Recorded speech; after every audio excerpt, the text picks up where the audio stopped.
lo que era por naturaleza y lo que soy por gracia. Pablo comienza describiendo a todo hombre o mujer en su naturaleza caída.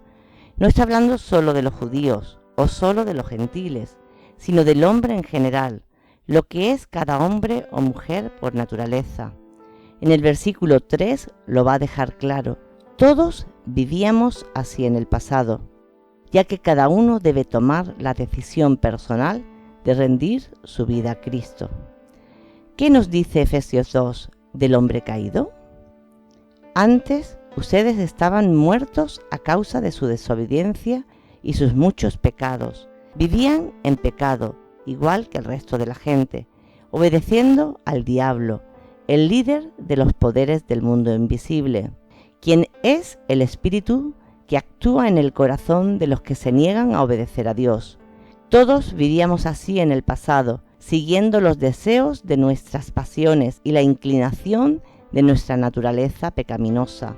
Por nuestra propia naturaleza éramos objeto del enojo de Dios, igual que todos los demás. En esa porción vamos a ver que Pablo nos dice: están muertos. Muchos hombres que no conocen a Dios tristemente le tienen miedo a la muerte física, sin entender que están espiritualmente muertos, que no se debe tener temor a la muerte física, pues eso tan solo es un paso, sino que lo que verdaderamente es importante y grave es morir físicamente estando también muerto espiritualmente, ya que está en juego el destino eterno del individuo. Así que te hago una pregunta: ¿dónde pasarás la eternidad? Y sobre todo, ¿con quién? También nos dice que somos rebeldes a Dios. Pablo escribe que el individuo estaba muerto espiritualmente como consecuencia de que eran desobedientes y tenían muchos pecados. El individuo que peca está tomando la actitud de ser rebelde a Dios, no queriendo someterse a sus mandamientos. Las palabras que se usan en el versículo son paraptoma, que significa pasos equivocados o faltas cometidas como actos de la voluntad. Barclay dice: el término significa literalmente resbalón o caída. Se usa para describir al hombre que pierde el camino o se extravía, o de aquel que no logra adquirir la verdad o se aleja de ella. También usa la palabra amartía, que significa errar o perder el blanco, como en el tiro al blanco. Pecar significa no alcanzar la meta deseada. Son obedientes al diablo. Eso me parece tremendo. ¿Cómo el individuo puede estar tan ciego espiritualmente como para desobedecer al Dios creador y obedecer a un ser creado que a su vez se rebeló contra Dios? Dice que el diablo es el que actúa en el corazón de los rebeldes a Dios. Hay quienes se niegan a creer en Dios y obedecerle, siendo ciegos a la verdad espiritual de que esa rebeldía le hace esclavo del diablo. Estamos en una guerra espiritual y o estamos al lado de Dios o lo estamos al lado del diablo, llamado aquí el líder de los poderes del mundo invisible. No hay opción intermedia. La gente está engañada al pensar que uno se puede como aislar de esta guerra espiritual, no creer en Dios, vivir su vida, pero la palabra de Dios enseña que o estás sometido a Dios o lo estás al diablo. Se dejan llevar por su naturaleza pecaminosa, por los deseos de sus pasiones. Esta es otra de las cosas que nos dice la porción. Es interesante que no se quieren dejar guiar por su creador y creador de todo lo que existe y se dejan llevar por sus propias y engañosas pasiones. Dios conoce lo que es bueno y malo. Por su parte, el hombre no tiene ese verdadero discernimiento. Aún así, no quieren someterse a Dios. Y por último vemos, éramos objeto del enojo de Dios. ¡Qué situación tan triste!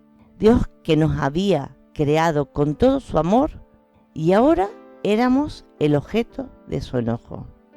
Esta es la realidad de lo que yo vivía y de lo que muchos millones de personas tristemente viven hoy día, muertos espirituales que le han dado la espalda a Dios, que hoy día son esclavos del diablo. Quizás no te importe uno que no conoces, que camina por la calle, pero ¿qué de tu hijo? ¿De tu hija? ¿De tu esposo o esposa? ¿Y qué de tus padres? ¿De tu mejor amigo? Pero Dios aún tenía unas últimas palabras que decir en esta situación. Leamos. Pero Dios es tan rico en misericordia y nos amó tanto que a pesar de que estábamos muertos por causa de nuestros pecados, nos dio vida cuando levantó a Cristo de los muertos. Es solo por la gracia de Dios que ustedes han sido salvados, pues nos levantó de los muertos junto con Cristo y nos sentó con Él en los lugares celestiales, porque estamos unidos a Cristo Jesús, de modo que en los tiempos futuros Dios puede ponernos como ejemplos de la increíble riqueza de la gracia y la bondad que nos tuvo, como se ve en todo lo que ha hecho por nosotros, que estamos unidos a Cristo Jesús. Dios los salvó por su gracia, cuando creyeron. Ustedes no tienen ningún mérito en eso. Es un regalo de Dios. La salvación no es un premio por las cosas buenas que hayamos hecho, así que ninguno de nosotros puede jactarse de ser salvo, pues somos la obra maestra de Dios. Él nos creó de nuevo en Cristo Jesús, a fin de que hagamos las cosas buenas que preparó para nosotros tiempo atrás. En estos versículos vemos 4 cualidades de Dios por las cuales transformó mi vida y va a transformar la vida de muchos. Nos dice en el versículo 4 que Dios es rico en misericordia. La misericordia es el amor de Dios que no te da lo que mereces. Lo que merecía era ira y castigo. El versículo 4 también habla del amor de Dios. Dice, nos amó tanto. Esta semana he pensado mucho en el amor de Dios para con nosotros. Leía que somos el enfoque del amor de Dios. Meditar en ello me hizo sentir muy especial y querida. Una gran definición de amor lo tenemos en 1 Corintios 13, pero el ejemplo más claro lo encontramos en la cruz. En los versículos 5, 7 y 8 leemos que la gracia de Dios actuó salvándonos. El versículo 7 dice, la increíble riqueza de la gracia. La gracia se define como el amor de Dios que me da lo que no merezco. Nunca hubiera hecho nada que me hiciera merecedora de la vida eterna, pero en su inmensa gracia Dios me hizo salva y me concedió la vida eterna. En el versículo 7 leemos la bondad que nos tuvo. Hace unos meses estudiábamos la bondad de Dios y vimos cómo la bondad le había movido y sigue moviéndole a salvar al mundo. Si no has leído esa entrada en el blog o lo has escuchado en YouTube, te animo a hacerlo. Así que vemos cómo la misericordia, el amor, la gracia y la bondad de Dios estaban actuando para hacer posible un cambio en el futuro de muchos, en mi futuro.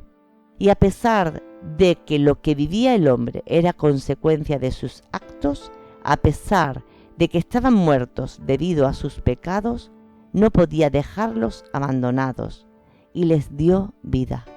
¿Cómo puede el hombre recibir esa vida? Podemos leerlo en el versículo 4.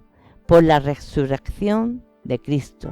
Es por la obra redentora de Cristo en la cruz del Calvario. Y también nos dice en el versículo 8, cuando creo que Cristo murió por mí. Nos dice el versículo, Dios los salvó por su gracia cuando creyeron. Debemos hablar del mensaje de la cruz, que la gente entienda que Cristo murió para dar vida, esperanza, propósito. Veámoslo. ¿Qué nos dice este pasaje que ocurre cuando una persona cree? Recibe vida. Nosotros no hemos hecho nada para poder recibir esa vida, pero ahora, gloria a Dios, ya no estoy muerta espiritualmente. Ahora estoy viva, consciente, soy sensible al Espíritu, veo espiritualmente, oigo, tengo la esperanza de vivir eternamente con Dios en el cielo. Recibimos la salvación. Ahora no solo he recibido vida, soy salva y tengo vida eterna. He sido reconciliada con Dios y viviré con Él por la eternidad. Se nos une a Cristo. Ya no vivo yo, sino Cristo vive en mí. Vivo por Él y con Él y para Él. Ahora ya no estoy sola, nunca más lo estaré. He sido resucitada juntamente con Cristo. Sé que cuando llegue el día, solo dormiré para pasar a estar por la eternidad en el cielo con mi Padre, con mi Dios, con mi Salvador. Estoy sentada con Cristo en los lugares celestiales. Dios puede usarnos como ejemplo de su gracia y su bondad. Eso me parece tremendo. Nuestro testimonio es importante porque puede cambiar el destino eterno de personas.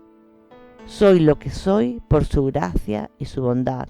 Gloria a Dios. Su gracia sigue actuando día a día en mí y su bondad me debe hacer luchar por otros. ¿Qué mérito tengo en estas bendiciones? Ninguno. Es un regalo de Dios y no un premio por las obras que hayamos hecho. De esa manera nadie puede jactarse. Es por pura gracia. Así que antes estaba muerta, no tenía futuro, no era nada. ¿Pero qué soy ahora que he creído? Soy hechura de Dios, su poema, su obra de arte, su obra maestra. He sido creada nueva en Cristo Jesús con un propósito. Es verdad, mis obras no me pueden hacer salva, pero he sido salvada para hacer buenas obras. Heme aquí, Señor, úsate de mí. Que Dios os bendiga. Os espero en una próxima porción.